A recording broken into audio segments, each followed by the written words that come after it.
Hello! Hi అండి. మా పాపకు మ్యాంగో ఐస్ క్రీమ్ కావాలంటే మ్యాంగోస్ తెప్పించాననమాట. యూట్యూబ్‌లో చూసి ఊకే మ్యాంగో ఐస్ క్రీమ్ చెయి మమ్మీ, మ్యాంగో ఐస్ క్రీమ్ చెయి మమ్మీ అని అడుగుతుంది. సరే అని చెప్పేసి మ్యాంగో ఐస్ క్రీమ్ చేద్దామని చెప్పేసి ట్రై చేస్తున్నా. ఎలా చేయాలో నేను మీకు చూపిస్తానండి. మ్యాంగోస్ అన్ని చిన్న చిన్న ముక్కలు కట్ చేసేసి పెట్టేసుకున్నానండి. తర్వాత అవి మిక్సీలో ఏసేసాను. తర్వాత మిక్సీలో ఏసేసి ఎంత తింటామో అంత షుగర్ అనమాట. Mangoes pieces and sugar, glass milk అన్నమాట. మిల్క్ కూడా యాడ్ చేసుకోవాలి, బాగుంటుంది. మిల్క్ పోసాం కదా, ఇప్పుడు హాఫ్ గ్లాస్ వాటర్ కూడా మొత్తం మిక్సీ చేసుకున్నాం. మిక్సీ వేసేసాను, మొత్తం మిక్సీ అయిపోయింది. ఇప్పుడు మనం ఐస్ క్రీమ్ దాంట్లో పోసి ఐస్ క్రీమ్ చేద్దాం. ఐస్ క్రీమ్ కప్స్లలో పోసేస్తున్నాను, డీప్ ఫ్రీజర్లో పెడదామని చెప్పి మా పాప కోసం.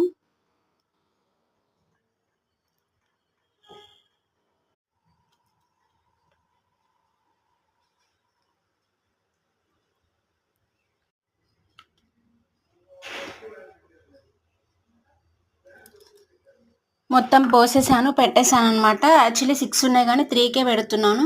ఎందుకంటే మళ్ళీ ఇవి తింటే మళ్ళీ చేద్దామని చెప్పేసి ఎక్కువగా చేసి వేస్ట్ చేయడం ఎందుకని. మొన్న ఇలాగే వాటర్ మిలన్ ఐస్ క్రీమ్ చేసి అస్సలు అవ్వలేదండి. ఈరోజు అయితే మ్యాంగో ఐస్ క్రీమ్ చేస్తున్నాను. మళ్ళీ అవుతుందా కాదా నేను మొత్తం ఫినిష్ అయిపోయిన తర్వాత నేను మీకు చూపిస్తాను. ఓకేనా అండి? Thank you.